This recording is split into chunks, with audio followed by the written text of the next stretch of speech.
Student कैसे हैं आप लोग। चलिए आज हम लोग गुप्तोत्तर काल पढ़ते हैं और गुप्तोत्तर काल के दौरान जितने भी राजा थे उन सब की चर्चा हम लोग करेंगे। तो सबसे पहले हम लोग ये मैप देख लें। ये मैप जो आपको हल्के लाल रंग से जो दिख रहे हैं, ये वाला दिख रहा है जो, ये जब हर्षवर्धन जब राजा हुआ करता था और अपनी शक्ति के शिखर पर था, तब उसके राज्य का विस्तार यहां तक था और दक्षिण में वो अपना विस्तार नहीं किया था। दक्षिण में उसकी हार हो गई थी। हम आगे चर्चा आपको करेंगे, ठीक है।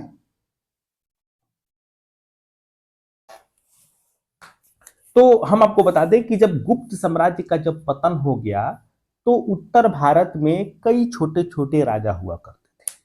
तो उन राजाओं में से कुछ महत्वपूर्ण राजा जो सामने निकल कर आए, उनमें से एक उनमें से कई सारे राजा हैं, उनकी चर्चा हम लोग धीरे धीरे करेंगे। भले ही हर्षवर्धन उत्तर भारत पर वो काफी उत्तर भारत के काफी बड़े क्षेत्र पर अपना साम्राज्य स्थापित कर पाया था, लेकिन कहीं से भी हर्षवर्धन के क्षेत्र को अखिल भारतीय नहीं कहा जा सकता है। गुप्तोत्तर काल में कई ऐसे राज्य थे जिनके बारे में हम लोग को जानना है। इसमें हम लोग मौखरी वंश, मगध और मालवा के उत्तर गुप्त शासक, बंगाल के गौड़ और सौराष्ट्र में मैत्रक तथा कामरूप और कश्मीर के शासक, इन सभी के बारे में हम लोग पढ़ेंगे। एक है मौखरी वंश, याद रखिएगा मौखरी वंश कहाँ का ये क्षेत्र है, तो कन्नौज के आसपास का क्षेत्र है और इसका संस्थापक हरिवर्मा था। तो याद रखेंगे। और गया से जो अभिलेख मिले हैं उसमें प्रारंभिक 3 शासकों के नाम मिलते हैं, जैसे यज्ञ वर्मा, शार्दुल वर्मा और अनंत वर्मा। याद रखेंगे क्योंकि बिहार से मिला मिला है, तो आप इन तीनों का नाम याद रखेंगे, काफी आपको फायदा होगा। कभी बिहार पीसीएस वगैरह या बिहार का कोई परीक्षा देंगे तो इन तीनों का नाम आप लोग याद रखेंगे। तो मौखरी वंश का प्रथम प्रसिद्ध शासक का नाम क्या था, ईशान वर्मा, याद रखेंगे। और इनका जो उत्तराधिकारी था सर्ववर्मन। इसी वंश का अंतिम शासक था जिसका विवाह पुष्यभूति वंश के प्रकाश वर्धन की पुत्री तथा राज्यवर्धन एवं हर्षवर्धन की बहन राजश्री से हुआ था। तो आप समझ सकते हैं। लेकिन जो गौड़ शासक था एक शशांक, और उत्तर गुप्त शासक देवगुप्त के आक्रमण में इनकी मृत्यु हो गई और वर्धन वंश के राजवर्धन ने हस्तक्षेप करके देवगुप्त को मार डाला तथा अपने बहनोई के मौत का बदला लिया। लेकिन इस लड़ाई में राजवर्धन की मृत्यु भी हो गई। उसके बाद से हर्षवर्धन गद्दी पर बैठा था। तो याद रखेंगे, फिर से एक बार रिपीट करते हैं कि मौखरी वंश का जो शासक था ग्रहवर्मन, इसका विवाह हर्षवर्धन की बहन राजश्री से हुआ था। और क्या हुआ कि उत्तर गुप्त शासक देवगुप्त तथा क्या हुआ कि ये जो शशांक नाम का राजा था, दोनों ने षड्यंत्र करके ग्रहवर्मन की हत्या कर दी। उसके बाद से राज्यवर्धन ने हस्तक्षेप किया, देवगुप्त को तो मार डाला, लेकिन स्वयं भी अपने आप को बचा नहीं पाया, उसकी भी इसमें मृत्यु हो गई। इस परिस्थिति में हर्षवर्धन का राज्यारोहण हुआ था। चलिए उत्तर गुप्त शासक के बारे में भी थोड़ा जान लें। इसका संस्थापक है कृष्णगुप्त, याद रखेंगे। उत्तर गुप्त शासक के जो उत्तर गुप्त जो शासक थे, तो संस्थापक कौन था, कृष्णगुप्त। और यह गुप्त शासकों के अधीन सामंत हुआ करते थे। तो ध्यान देना है।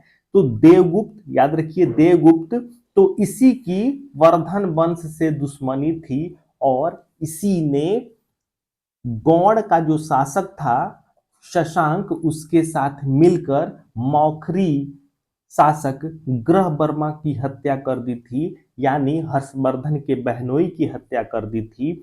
और उसके बाद ये कहानी खत्म हो जाती है। इसके अलावा माधवगुप्त, ये तमाम तरह के जो राजा हैं, इनका नाम याद करने की आवश्यकता नहीं है। उसके बाद से मालवा के शासक यशोवर्मन का उदय होता है 700 से 740 ईस्वी के बीच में। हम आपको बता रहे हैं गुप्तोत्तर काल में कई छोटे छोटे राजा हुआ करते थे, उनका टाइम पीरियड हम लोग पढ़ रहे हैं।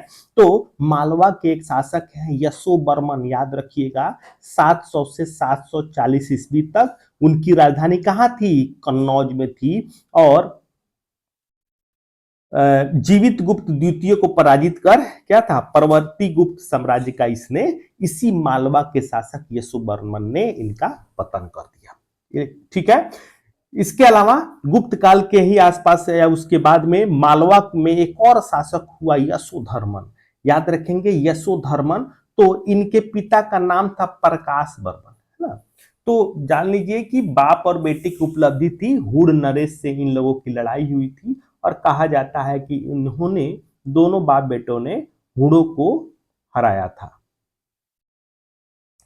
चलिए अब वर्धन वंश देखते हैं।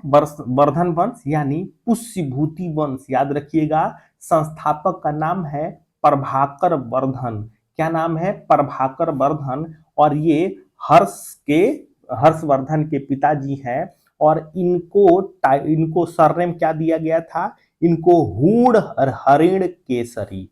हूण हरिण केसरी का मतलब हो गया कि हुड़ों के लिए थे, वो जो हुड़ है वो हरिण के समान है। हरिण मतलब हिरण के समान, मतलब कि जो भी हुड़ है वो हिरण के समान है। और ये जो प्रभाकर वर्धन है ये केसरी यानी सिंह के समान है। यानी कि हुड़ रूपी जो हरिण है उनके लिए ये सिंह के समान थे। यानी इनकी खूब सारी लड़ाइयां किनसे हुई? तो इनकी लड़ाइयां हुड़ों से हुई। और हर्ष चरित्र में इनको हूण हरिण केसरी कहा गया है। आगे चलते हैं। तो कहां था इनका स्थान? थानेश्वर, हरियाणा। बाद में अपनी राजधानी कहां बनाया? कन्नौज बनाया। याद रखिएगा जब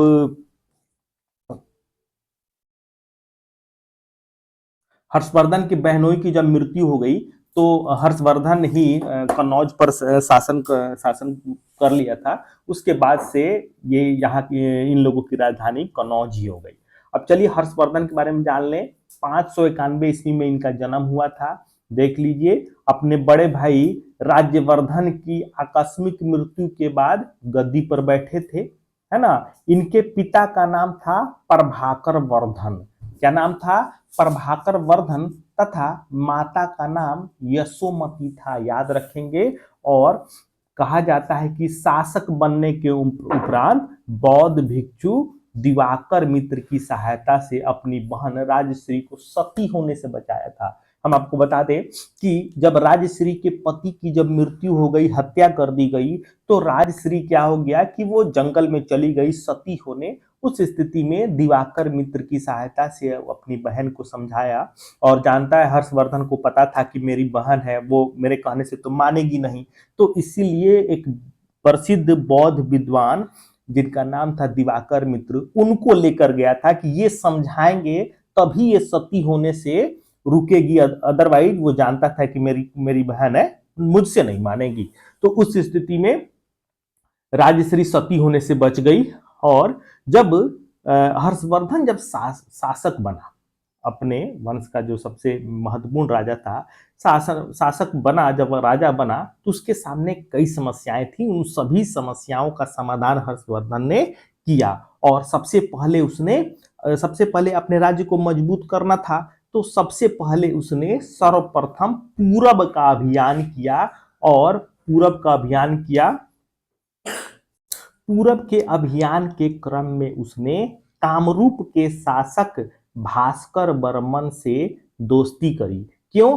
क्योंकि गौड़ का शासक जो शशांक है, वो शशांक काफी बदमाश था और इनके बहनोई की हत्या करी थी। इसलिए उसने क्या किया? और शशांक जो राजा था, कामरूप के राजा से भी उसकी पटरी नहीं बैठती थी। तो उस स्थिति में इसको एक मंडल व्यवस्था होता है। मंडल व्यवस्था का मतलब होता है शत्रु का शत्रु मित्र होता है। शत्रु का शत्रु मित्र होता है। तो शशांक का शत्रु कामरूप कामरूप का जो राजा है भास्कर बर्मन, तो हर्षवर्धन ने भास्कर बर्मन से संपर्क किया और शशांक के विरुद्ध संधि करी और सर्वप्रथम पूरब का अभियान किया। इसके अलावा पश्चिम में भी उसने अभियान किया था और पंजाब के ब्यास नदी तक के क्षेत्र को अपने नियंत्रण में ले लिया था। और हर्षवर्धन नर्मदा के दक्षिण में भी अपना विस्तार करना चाहता था, लेकिन ऐसा माना जाता है कि नर्मदा नदी के पास हर्षवर्धन और पुलकेशिन द्वितीय के बीच में जबरदस्त लड़ाई हुई, जिसमें हर्ष की हार हुई और उनका दक्षिण भारत का विस्तार का सपना टूट गया। वेनसांग और रवि कीर्ति के एहोल अभिलेख में खुद वेनसांग भी कहता है कि हर्षवर्धन की हार हो गई पुलकेशिन द्वितीय से जब लड़ाई हुई, और रवि कीर्ति जिसने एहोल अभिलेख लिखा है, और एहोल अभिलेख में इस बात की वो चर्चा करता है कि जब इन दोनों राजाओं की लड़ाई हुई तो हर्षवर्धन की हार इसमें हुई थी।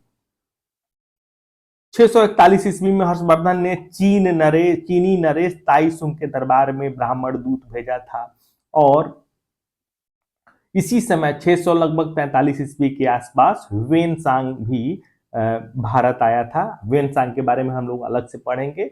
कई सारे उसके काफी उन्होंने भारत में काम किया, बहुत समय तक वो भारत में रहे।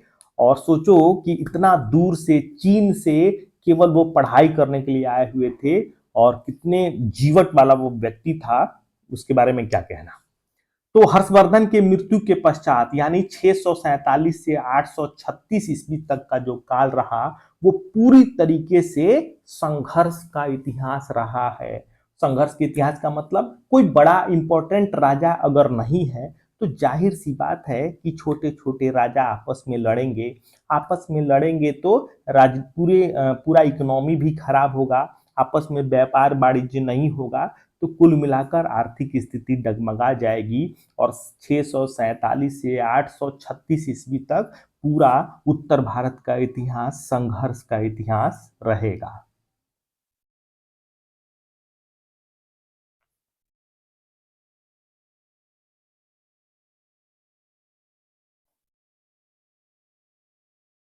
ये कुछ ये चीज लिखे हुए हैं, ज्यादा इंपॉर्टेंट नहीं है। हर्षवर्धन की मृत्यु के बाद कौन कौन से राजा का उदय हुआ, ज्यादा कुछ जानने की आवश्यकता नहीं है, क्योंकि इन राज्यों के बारे में हम लोग अलग से पढ़ेंगे, है ना। 8वीं शताब्दी के आसपास मगध क्षेत्र में गौड़ प्रदेश, ये सब चीज जानने की जरूरत नहीं है। यशोवर्मन का उदय हुआ, और यशोवर्मन के बारे में जान लें कि इस यशोवर्मन की जानकारी हमको कहां से मिलती है। तो इनके जो दरबारी कवि हैं वाकपति, क्या नाम है, वाकपति, और इनके पुस्तक की पुस्तक का नाम है गौड़ वहो। तो ये गौड़ वहो है, ये प्राकृत काव्य से संबंधित है। और जान लीजिए कि यशोवर्मन के बारे में जानकारी इसी किताब से मिलती है।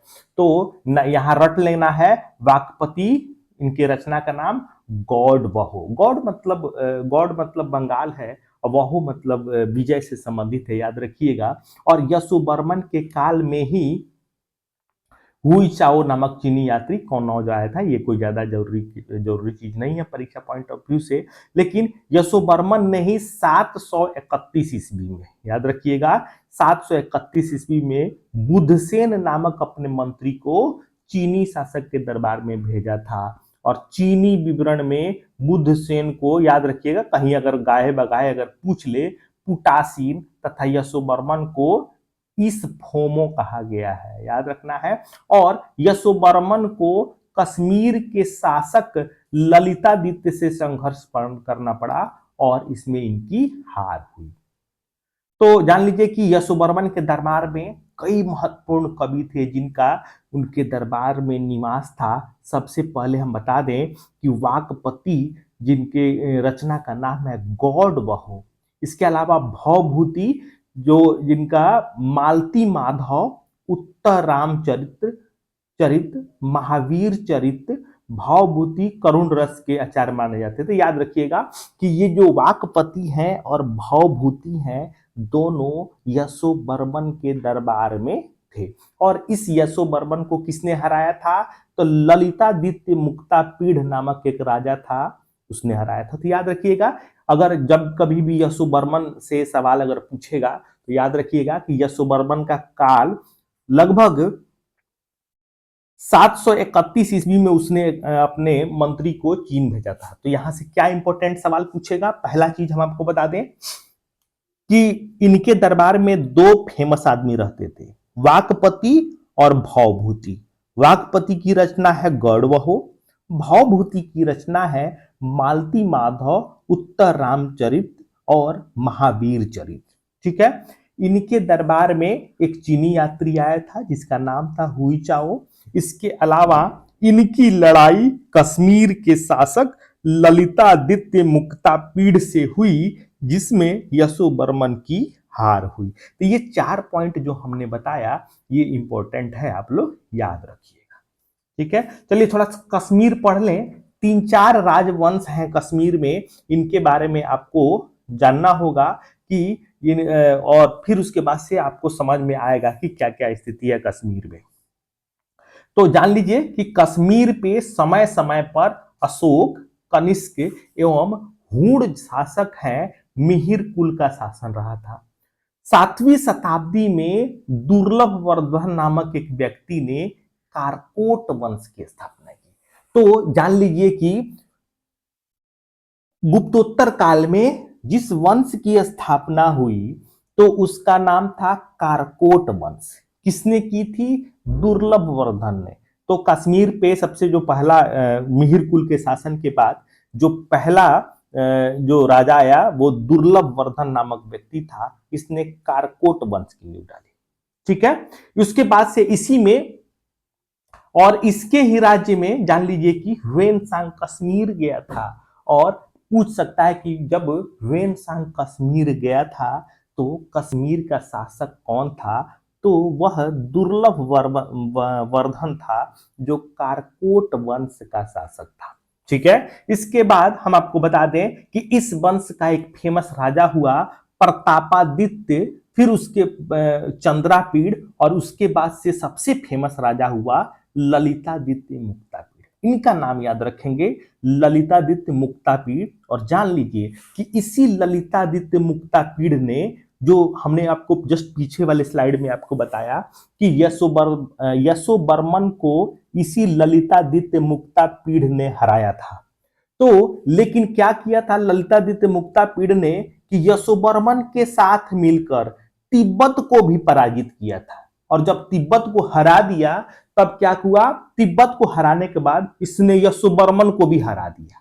ठीक है, तो याद रखेंगे इसने अपने मित्र के पीठ पे चाकू घोंपा था। तब ध्यान रखिएगा, ऐसे व्यक्तियों का नाम भी इतिहास में याद रखा जाता है। तो उसके बाद से क्या किया? अपने मित्र को हरा दिया और कन्नौज के क्षेत्र को मिला लिया। ललितादित्य ने कश्मीर में मार्तंड सूर्य मंदिर का निर्माण कराया। तो आपको जैसे कश्मीर में ये जो कारकोट वंश है, क्या मतलब इसमें याद करना है आपको? पहला चीज ये याद रखना है कि कभी इस कश्मीर पर अशोक का भी शासन था, कनिष्क का भी शासन था, हूण शासक मिहिर कुल का भी शासन था। उसके बाद से 7वीं सदी में दुर्लभ वर्धन नामक व्यक्ति ने कारकोट वंश की स्थापना की। पहला पूछ सकता है कि भाई कारकोट वंश की स्थापना किसने की? तो दुर्लभ वर्धन ने। दुर्लभ वर्धन कौन से वंश से संबंधित था? तो कारकोट वंश से संबंधित था। और इसी के काल में ह्वेनसांग आया था। दूसरा, इसमें और आगे चलेंगे तो फेमस राजा हुआ ललितादित्य मुक्तापीड़। तो ललितादित्य मुक्तापीड़ ने यशोवर्मन के साथ मिलकर तिब्बत को पराजित किया। फिर उसने यशोवर्मन को हरा के कन्नौज को अपने कब्जे में ले लिया। और ललितादित्य ने कश्मीर में मार्तंड सूर्य मंदिर, बहुत फेमस मंदिर है, आप लोग इसको याद रखिएगा कि ललितादित्य ने कश्मीर में मार्तंड सूर्य मंदिर का निर्माण कराया था। तो ये कारकोट वंश खत्म। इस वंश का जब पतन हो गया तो कश्मीर में उत्पल वंश की स्थापना हुई। याद रखिएगा, उत्पल वंश। ठीक है, और किसने स्थापना करी? अवंती वर्मन ने। ठीक है, और इसके एक मंत्री हैं सुया, जो सिंचाई उचाई के लिए काफी अच्छा व्यवस्था किया था। और ये शंकर वर्मन इसका अंतिम शासक था। और क्या हुआ कि जब राजा के द्वारा कर प्रणाली तो थोड़ी सी ज्यादा सख्त बना दी गई, जिसके कारण स्थानीय विद्रोह में जनता के द्वारा उसकी हत्या कर दी गई। तो आप लोग याद रखेंगे कि इतिहास में बहुत कम ही ऐसे राजा हैं जिनकी हत्या स्थानीय विद्रोह में जनता के द्वारा की गई है। उसमें यह जो उत्पल वंश है, जो हमने आपको बताया उत्पल वंश, इसका जो अंतिम शासक था शंकर वर्मन, इसकी हत्या किसने करी थी? इसकी हत्या स्थानीय विद्रोह में जनता के द्वारा किया गया। ठीक है।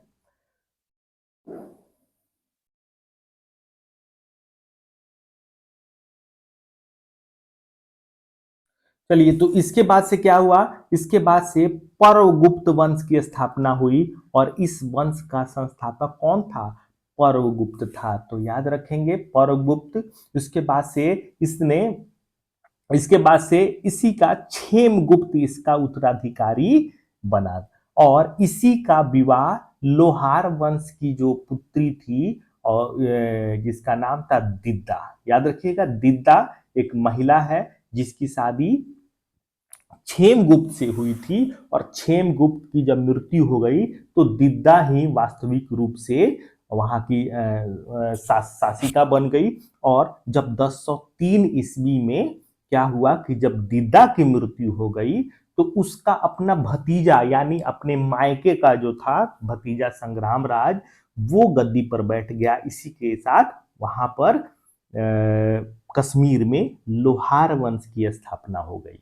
तो जान लीजिए कि संग्राम राज ने ही, जब यहाँ का जो भतीजा था संग्राम राज, जो दिद्दा का भतीजा था संग्राम राज, तो इसने ही सुल्तान महमूद के विरुद्ध, है ना, महमूद मतलब महमूद गजनबी के विरुद्ध शाही शासक त्रिलोचन पाल की सहायता के लिए तुंग के नेतृत्व में अपनी सेना भेजी थी। तो याद रखिएगा कि जब महमूद गजनबी का हमला भारत पे हो रहा था तो वहां महमूद गजनबी के हमले से निपटने के लिए कई राज्यों ने मिलकर एक संघ का निर्माण किया था और उसी संघ में संग्राम राज ने तुंग के नेतृत्व में अपनी सेना भेजी थी।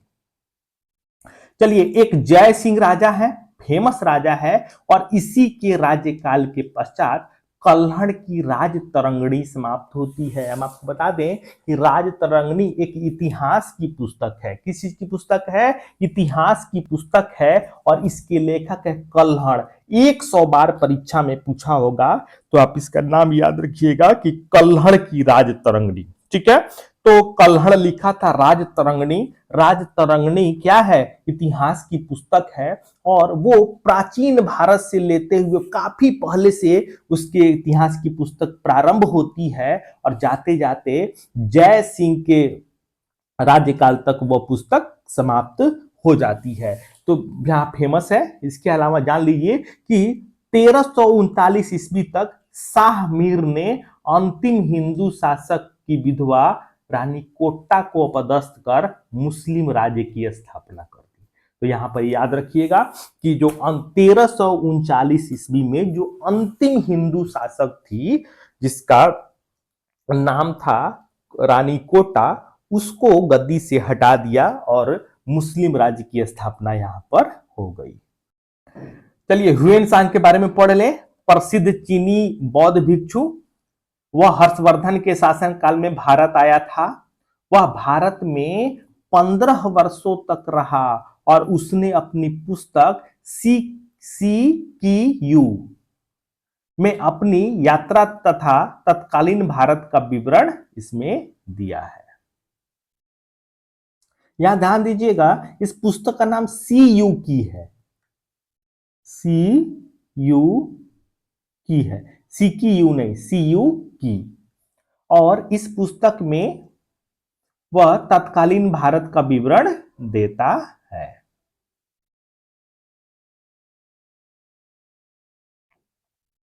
चलिए, तो उसके वर्णनों में हर्षकालीन भारत की सामाजिक, आर्थिक और धार्मिक तथा सांस्कृतिक अव्यवस्था का परिचय मिलता है। इन्हें यात्रियों का राजकुमार कहा जाता है। जान लीजिए कि अगर सवाल पूछे कि अच्छा बताइए कि यात्रियों का राजकुमार किसको कहते हैं, तो ह्यूएन सांग को कहते हैं।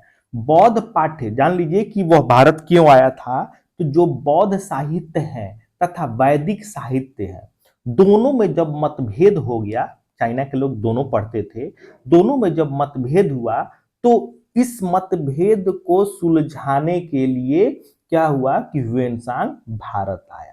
तो जान लीजिए कि यहाँ पर रहकर वो चाहता था कि भारत में रहें, मूल पाठ यानी जो मूल किताबें हैं उनका अध्ययन करें, और अध्ययन करने के बाद इन सभी किताबों को लेकर कहाँ जाए, चीन लेकर जाए, और वहाँ के लोगों में जो वैदिक साहित्य और बौद्ध साहित्य में जो आपस में जो भ्रम है, मतभेद है, उसको वो दूर करें।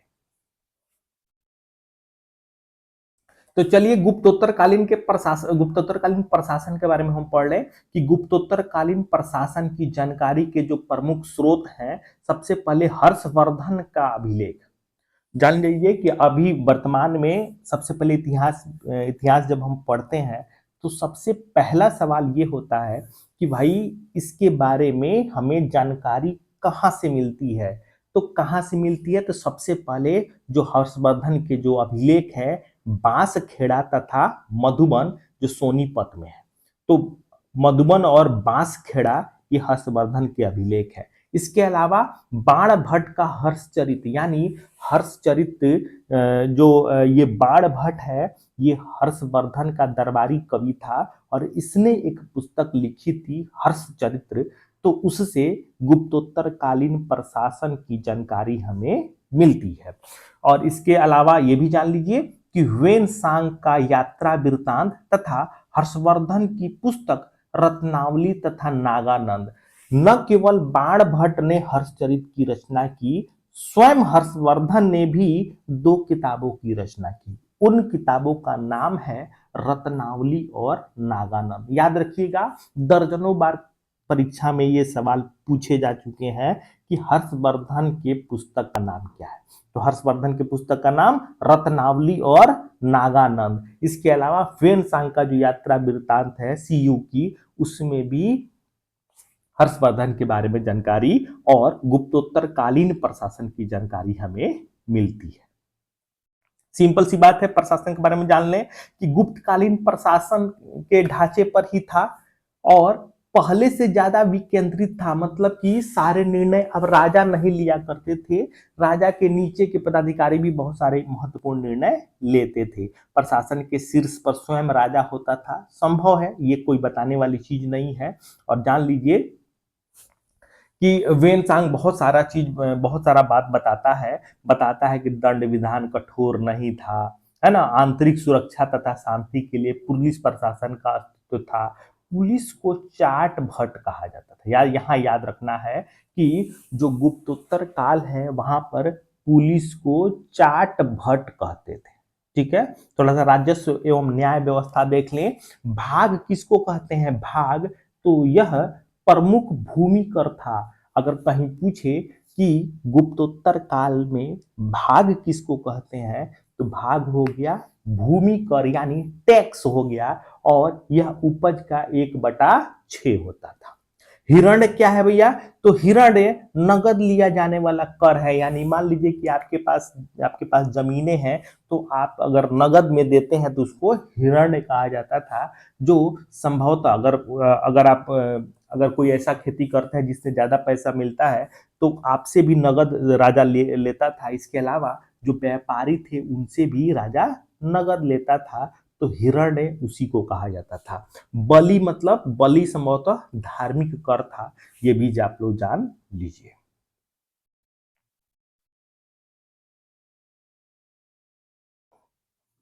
एक और जान लीजिए, भौगिक क्या है, भौगिक कर वसूल करने वाला अधिकारी है। पूछ ले कि भौगिक गुप्तोत्तर काल में भौगिक क्या है, तो कर वसूल करने वाला कर्मी है।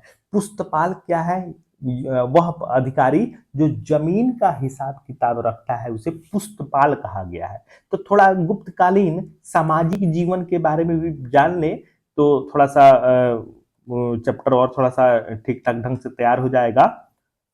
गुप्तकालीन जो जीवन है, वर्णाश्रम व्यवस्था, ये रटने वाली चीज नहीं है। ब्राह्मण अपने पेशे से इतर व्यवसाय अपनाने लगे थे। हम आपने बताया था कि गुप्त काल में भी कई ऐसे ब्राह्मण थे जो अपना जो पेशा था उससे इतर पेशा अपनाने लगे थे। और जान लीजिए कि ह्वेन सांग बताता है कि जितने जो वर्ण हैं उनके सभी वो कर्म बताया है अपने किताबों में। इसके अलावा इब्न खुर्दाव ने क्षत्रियों की दो श्रेणियां बताई हैं और उसी श्रेणियों में सब कुफरिया और कतारिया मिलता है ना। तो जान लीजिए कि एक इब्न खुर्दाव है जो क्षत्रियों की दो श्रेणियों के बारे में बताते हैं, सब कुफरिया और कातरिया। ठीक है। सब कुफरिया कृषि और व्यापार आदि का काम करते थे। और समाज के बारे में कुछ और बता दें कि वैश्यों की आर्थिक स्थिति में तो सुधार हुआ, लेकिन उनकी स्थिति शूद्रों के समान ही थी, मतलब समाज में ज्यादा कोई महत्व नहीं था। और जान लीजिए बहुत सारे काम हैं, जैसे शूद्र, कुंभकार, बढ़ई, ये सब तमाम तरह के काम होते थे उस समय समाज में। ह्वेनसांग ने शूद्रों को खेतिहर वर्ग के रूप में उल्लेखित किया है। उन्होंने कहा है कि जो शूद्र थे वो खेती करते थे। बहुत सारे अछूत वर्गों का भी काफी अछूत वर्ग थे उस समय, जिसको हम लोग ह्वेनसांग के अनुसार कसाई, मछुआरे, जल्लाद, भंगी वगैरह। वर्ण संकर व्यवस्था भी उस समय था, जो कहा जाता है कि अगर स्त्री उच्च वर्ण की हो, पुरुष निम्न वर्ण का हो तो उसे प्रतिलोम विवाह कहते हैं। उसी प्रकार से अगर पुरुष उच्च वर्ण का हो, स्त्री निम्न वर्ण की हो तो उसको अनुलोम विवाह कहते हैं। थोड़ा सा धार्मिक स्थिति के बारे में जान लें।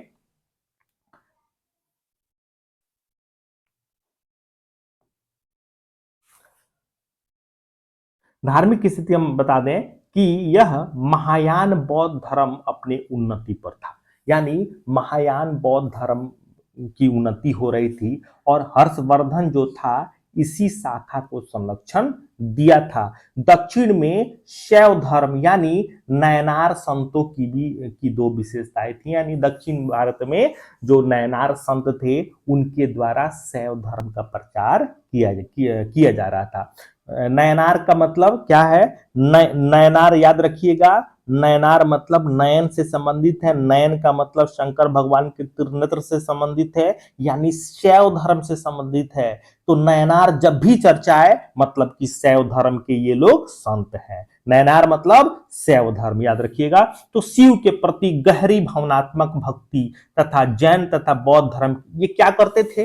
ये जो नयनार संत थे दक्षिण भारत में शिव के प्रति वो भावनात्मक भक्ति करते थे। इसके अलावा जैन धर्म और बौद्ध धर्म का खुलकर विरोध करते थे। और इस समय नयनार संतों की संख्या 63 बताई गई है। पहले भी हम बता चुके हैं। इनके नेता थे संत अप्पर, नान सबंदर, सुंदर मूर्ति वगैरह इनका नाम था। इसी युग के अंतिम चरण में वीर शैव संप्रदाय का उदय हुआ। पहले हम पढ़ा चुके हैं। और जिसके प्रवर्तक बासव तथा प्रचार प्रसार चन्न बासव ने किया था। इसी समय सूर्य पूजा भी हम लोग देख सकते हैं, जो मुल्तान प्रसिद्ध केंद्र था सूर्य पूजा के लिए। इसके अलावा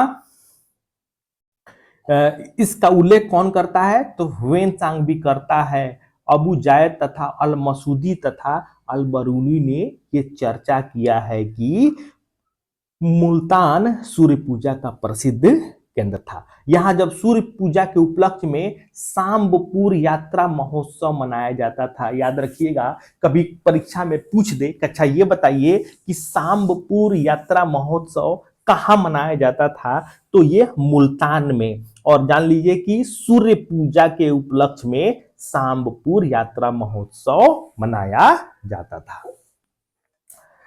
उस समय तंत्रवाद की स्थिति बता दे। तांत्रिक साधना में लिंग तथा जाति का भेद नहीं किया जाता था, ये कोई जानने वाली चीज नहीं है। बौद्ध धर्म के बारे में आपको बता दें कि पर पूर्ववर्ती काल की तुलना में बौद्ध धर्म पतनशील अवस्था में था। यानी बौद्ध धर्म का धीरे धीरे पतन होने लगा था। और जान लीजिए कि बंगाल तथा बिहार में पाल राजाओं के संरक्षण में बौद्ध धर्म संपन्न अवस्था में था। बौद्ध धर्म को हर्षवर्धन का आश्रय प्राप्त था। नालंदा उस समय देश का सर्वोच्च शिक्षण संस्थान तथा बौद्ध संस्कृति का केंद्र था। जान लीजिए कि जो नालंदा जो विश्वविद्यालय था उसमें क्या था? किस किस चीज की पढ़ाई होती थी, तो इसमें बौद्ध धर्म के बारे में तो पढ़ाई होती थी, इसके अलावा वेद, तर्क विद्या, व्याकरण, चिकित्सा विज्ञान, सांख्य, योग आदि की शिक्षा दी जाती थी। यहाँ के प्रसिद्ध आचार्य में क्या नाम है? नागार्जुन, आर्यदेव, अंग, शीलभद्र, वसुबंधु, दृढ़नाग, धर्मपाल, चंद्रपाल, प्रभामित्र, जिन मित्र, ज्ञानचंद, तमाम जितने भी विद्वान उस समय के थे वो सभी नालंदा विश्वविद्यालय से पढ़े हुए थे। नालंदा विश्वविद्यालय में 3 पुस्तकालय थे, याद रखिएगा, 3 पुस्तकालय थे नालंदा विश्वविद्यालय में। तीनों का नाम रट लेना है, रत्न सागर, रत्न दधी, रत्न रंजक।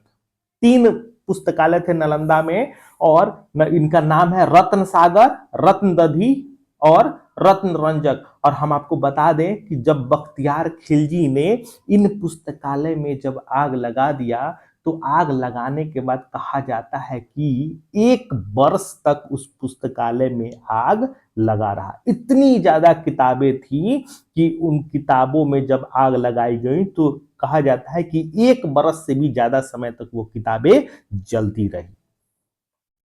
जान लीजिए कि ये जो नालंदा बौद्ध जो विश्वविद्यालय था, यहाँ पर विभिन्न देशों से विद्वान अध्ययन करने आते थे। स्वयं वेनसांग चीन से आया था, कोरिया के हुई नियत जो प्रमुख थे जो विदेश से यहाँ पर पढ़ने आए थे।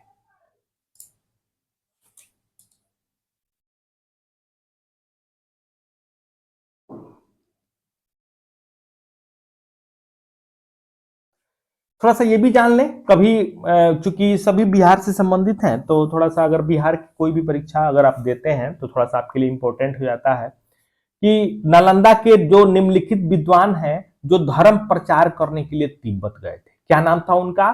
शांत रक्षित, पदम संभव, कमलशील, स्थिरमती और बुद्धिकृति। चीन जाने वाले प्रसिद्ध विद्वान कौन से? कुमार जीव, परमार्थ, सुभाकर सिंह नहीं, सुभारक सिंह, धर्मदेव, है ना। कुमार जीव प्रथम विद्वान थे जो चीन गए। तो जान लीजिए कि जो भी प्रथम होता है उसका नाम हम लोग याद रखते हैं। कुमार जीव प्रथम विद्वान थे जो चीन गए थे।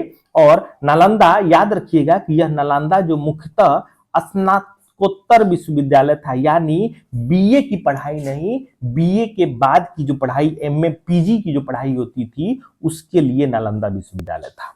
ठीक है। इस काल में बौद्ध धर्म में तंत्रवाद का बोलबाला था और इसी वजह से महायान का रूप सहजयान, मंत्रयान, वज्रयान आदि उप संप्रदाय में परिवर्तित हो गया। हम आपको पहले इसको पढ़ा चुके हैं।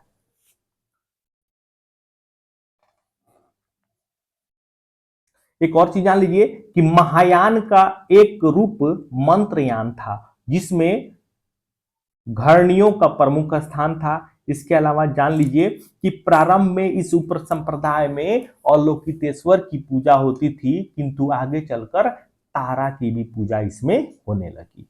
और बंगाल में पाल शासन काल में वज्रयान के, एक चीज और याद रखेंगे कि पाल शासन काल में वज्रयान में जो कर्मकांड थे उसके विरोध में सहजयान नाम से पृथक तांत्रिक संप्रदाय बना। तो यहां से सवाल क्या पूछेगा कि अच्छा बताइए, जो सहजयान संप्रदाय है वो कहां विकसित हुआ? यानी बंगाल में। कौन से राजवंश के समय? तो पाल शासन काल के दौरान वज्रयान के विरोध में सहजयान नामक तांत्रिक संप्रदाय का उदय हुआ। ठीक है। तो चलिए थोड़ा सा जैन धर्म भी जान ले कि जैन धर्म राजस्थान में अनेक जैन आचार्यों के नाम मिलते हैं इस दौर में, जिनमें हरिभद्र सूरी का नाम प्रमुख है। और हरिभद्र सूरी के ग्रंथ का नाम है अनेकांत विजय तथा धर्म बिंदु। एकदम रट लेना है, हरिभद्र सूरी के ग्रंथ है अनेकांत विजय तथा धर्म बिंदु। ये भी जान लें कि जो हर्षवर्धन था शुरुआत में शैव धर्म को मानता था, लेकिन कहा जाता है कि वेनसांग के प्रभाव से वह महायान बौद्ध समर्थक बन गया था। बौद्ध धर्म के उत्थान के लिए वेनसांग ने अनेक सभाओं का आयोजन किया था और इसने कन्नौज में सभा का आयोजन किया था, जिसमें उस सभा का अध्यक्ष वेनसांग था और इसी सभा में हर्षवर्धन पर जानलेवा हमला हुआ था। होता क्या था कि यह जो हर्षवर्धन था बौद्ध धर्म के उत्थान के लिए सभा का आयोजन करता था, यानी बहुत सारे विद्वान इकट्ठे होते थे, वहां पर तर्क वितर्क वगैरह होता था। उसी में जब कन्नौज में हर्षवर्धन ने सभा का आयोजन किया तो उस सभा का अध्यक्ष किसको बनाया गया था? वेनसांग को बनाया गया था और इसी सभा में हर्षवर्धन पर जानलेवा हमला हुआ था। थोड़ा अर्थव्यवस्था के बारे में जान लें कि जाहिर सी बात है कि गुप्तोत्तरकालीन अर्थव्यवस्था का मुख्य आधार क्या था? एग्रीकल्चर था, यानी कृषि था। और जान लीजिए कि कुछ एक टर्म है, वाहित मतलब बोया गया क्षेत्र, वाहित मतलब बोया गया क्षेत्र, अकृष्ट खेती नहीं किया जाने वाला क्षेत्र।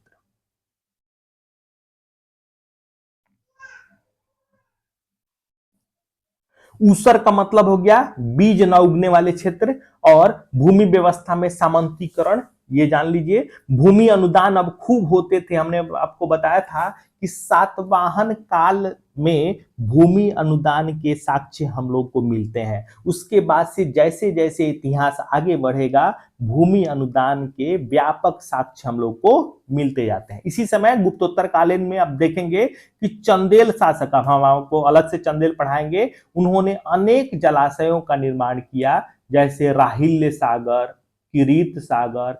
परमार जो शासक थे उनके द्वारा बहुत सारे जलाशय जैसे मुंज सागर, भोज सागर, ये तमाम तरह के जो जलाशय हैं उनका निर्माण कराया गया था। इस काल में पश्चिम भारत में सीढ़ीदार कुएं के साक्ष्य मिलते हैं। इसके अलावा हर्षचरित में सिंचाई के यंत्रों के रूप में घटी यंत्र क्या है की चर्चा मिलती है। और यह जो घटी यंत्र है बीपीएससी में भी पूछ चुका है, यूपीएससी में भी पूछ चुका है कि घटी यंत्र क्या है।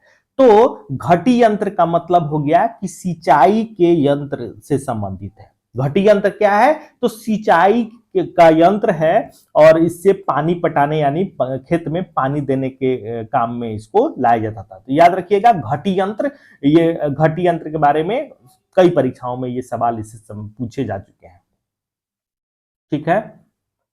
पूर्वी तट पर कुछ महत्वपूर्ण जो बंदरगाह थे, ताम्रलिप्ति, सप्तग्राम, पुरी और कलिंग सिकाकोश, ये प्रमुख है बंदरगाह है। इसके अलावा पश्चिमी तट पर भी कुछ बंदरगाह थे जहां से बहुत सारे व्यापार होते थे, जिसमें देवल, थाना, खंबात, भड़ोच तथा सोमनाथ।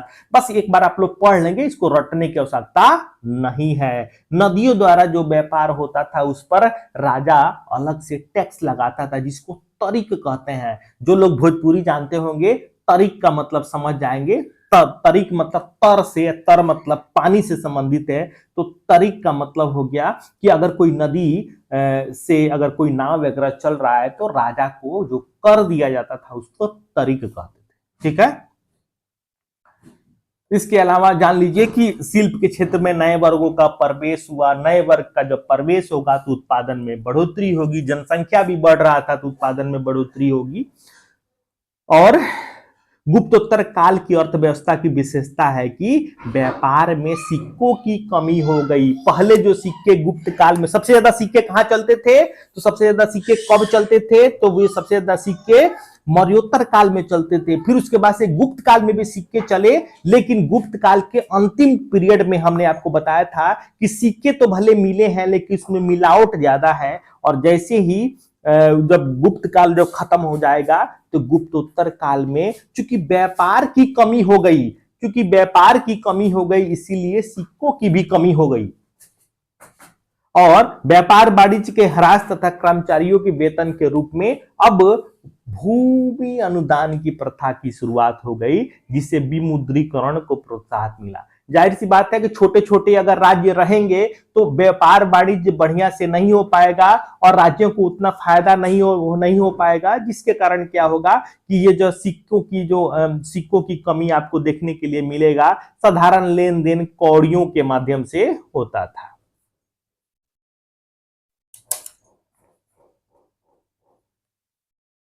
यह भी जान लीजिए कि बंगाल का क्षेत्र मलबल, पान, सुपारी और पटसन के लिए प्रसिद्ध था।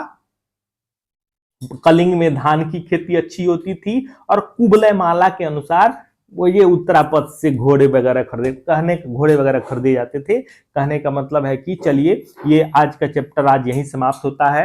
हम आशा करते हैं कि अगर आप एक बार इसको अगर चाहते हैं कि जल्दी जल्दी सुन लें तो वीडियो का स्पीड बढ़ा के आप सुन सकते हैं, और एक बार सुन लेंगे तो अगर इससे कोई सवाल अगर पूछे जाते हैं तो आप आराम से उसको सॉल्व कर पाएंगे। धन्यवाद।